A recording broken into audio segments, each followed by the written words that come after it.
Alauddin Khalji died before finishing his impossible tower. We are surrounded by the ghosts of what was promised but never delivered, skeletons of ambition that haunt our skylines like unhealed wounds. These are not merely abandoned construction sites. They are the physical manifestations of a moment where human ego collided with a reality it refused to acknowledge. Every half-finished arch, and every rusted steel beam holds a secret about the fragility of power that the finished monuments of the world try to hide.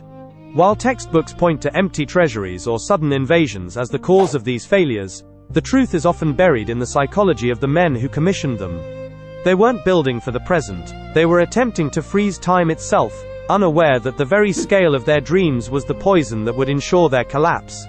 Across the continents, from the crumbling limestone of ancient India to the steel graveyards of the Soviet Union, these structures tell a single, chilling story.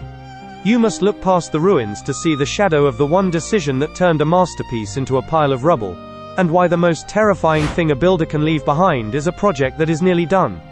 The true cause of these architectural cadavers is rarely a lack of stone or gold, but the sudden evaporation of the singular obsession that gave them life. In the shadow of the Qutb Minar, Alauddin Khalji didn't just want to build a tower. He wanted to erase the memory of his predecessors by doubling the height of everything they had achieved. He poured the sweat of thousands into a foundation that was designed to reach the clouds, believing that as long as the tower rose, his reign would never end. But the Ali Minar was built on the shaky ground of a cult of personality, and the moment Khalji's heart stopped, his court realized that the tower served no purpose other than to feed a man who was now dust. The stones of the Ali Minar stand today at exactly 80 feet, a massive circular torso of a giant that was supposed to stand 400 feet tall. His successors didn't lack the resources to finish it. They lacked the desire to live in the shadow of a dead man's vanity, proving that in history the most expensive resource is not labor, but the will of the person who follows you.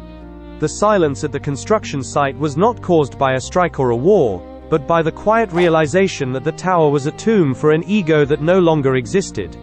This pattern of structural hubris repeated itself in 1284, inside the white stone walls of the Beauvais Cathedral in France. The bishop and the architects weren't just building a church, they were engaged in a vertical arms race with the neighboring city of Amiens, pushing the choir of their cathedral to a height of 157 feet. They ignored the fundamental laws of physics, believing that their faith acted as a structural support that could defy the lateral pressures of the wind. They built higher and thinner than anyone had ever dared, creating a glass and stone cage that hummed with a terrifying vibration every time the North Sea wind swept across the valley. On a quiet night in 1284, the residents of Beauvais heard a sound like a mountain cracking in half as the high vaults finally surrendered to gravity. The collapse wasn't a failure of the stone, but a failure of the architects to realize that the wind had turned their cathedral into a giant musical instrument that eventually shook itself to pieces. They rebuilt it, of course, but they could never solve the riddle of the height, leaving the cathedral as a bizarre headless torso, a magnificent choir attached to nothing, a church that is all height and no length. The real mechanism behind these failures is the resonance of hubris, where the scale of the project becomes so vast that it creates its own weather systems and political vacuums. In Beauvais, the disaster didn't stop the ambition. It merely turned the cathedral into a permanent construction site that drained the city's wealth for centuries without ever being completed. The workers became a hereditary caste, born into the shadow of a half-finished vault, spending their lives repairing the damage of the previous generation's arrogance. When we look at the unfinished Hassan Tower in Rabat, Morocco, we see the same ghost. Yaqub al-Mansur intended it to be the largest minaret in the world, a beacon of the Almohad Caliphate, that would be visible for miles across the Atlantic.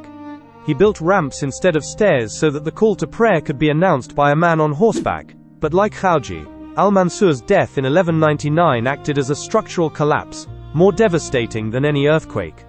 The tower stands at 140 feet, exactly half of its intended height, surrounded by a forest of 200 stone columns that were meant to support a roof that was never laid. The successor looked at the vast expense and the gargantuan scale, and simply walked away, leaving the columns to stand like petrified soldiers waiting for a commander who would never return. The most haunting part of these ruins is not that they were abandoned, but that they were abandoned at the very moment they seemed most destined for greatness. In 1937, Boris Iofan stood before a model of the Palace of the Soviets, a building designed to be the tallest on Earth, topped with a 300-foot statue of Lenin, whose index finger alone was the size of a two-story house. This wasn't a building, it was a secular mountain of steel and marble, designed to make the individual feel like an ant in the presence of the state. Stalin himself had approved the plans, which required the demolition of the largest church in Russia, the Cathedral of Christ the Savior, to make room for a foundation that would swallow enough concrete to pave a highway to the moon. Iophan's design was so heavy that the Moscow mud began to groan under the pressure, requiring a massive circular foundation of concentric steel rings to keep the dream from sinking into the earth. But as the steel frame began to climb toward the sky, reaching the 10th floor, a different kind of pressure began to mount from the west.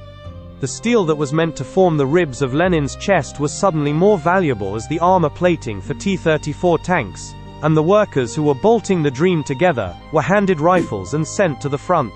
By 1941, the palace of the Soviets was being systematically dismantled by its own creators, stripped of its metal to feed the machinery of a war that didn't care about architectural records. The twist that nobody saw coming was that the foundation of the world's greatest building didn't stay a ruin. It became the world's largest open-air swimming pool.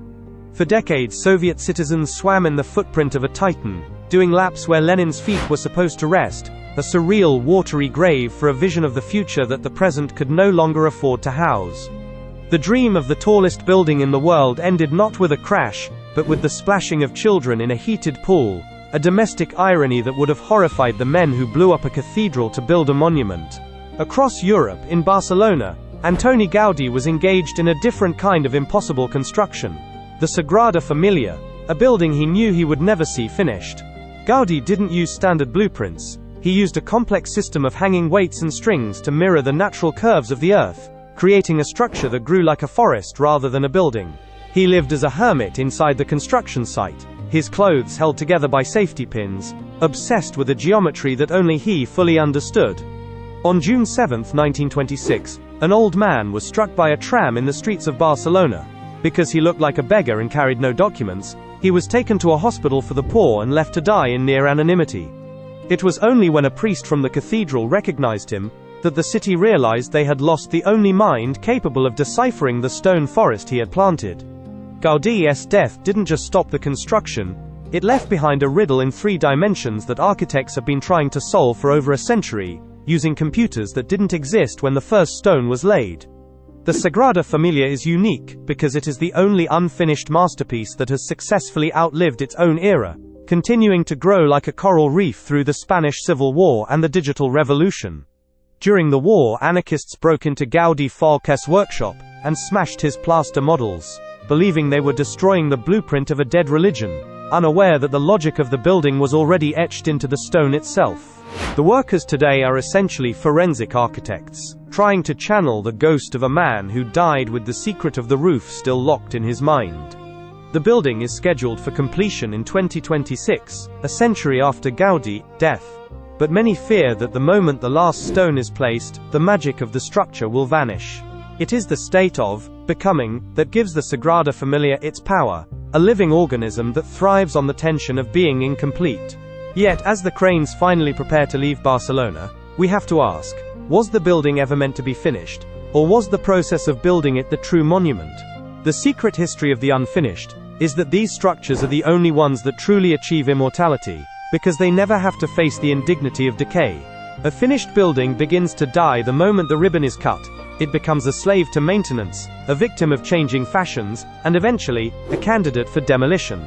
But a half-finished tower like the Allais Minar, or the Beauvais Cathedral, exists in a state of permanent potential, a frozen moment of ambition that can never be disappointed by the reality of its use. When we look at the unfinished obelisk in the quarries of Aswan, Egypt, we see a 200-ton slab of granite that cracked just as it was being freed from the bedrock. If it had been finished and erected, it would likely have been toppled by an earthquake, or carted off to a museum in London or Paris, stripped of its context. Instead, it remains fused to the earth, a part of the mountain itself, telling us more about the tools, the sweat, and the failure of the ancient stonemasons than 1,000 perfect monuments ever could. These ruins are the honest history of mankind, the places where our reach exceeded our grasp, and we were forced to admit that the laws of the universe are indifferent to the titles of kings.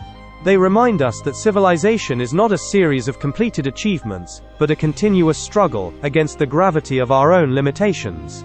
The beauty of the unfinished is that it requires the viewer to complete the image in their own mind, making every person who looks at the Hassan Tower an architect in their own right. The real question isn't why these buildings weren't finished, but whether a truly great dream ever can be.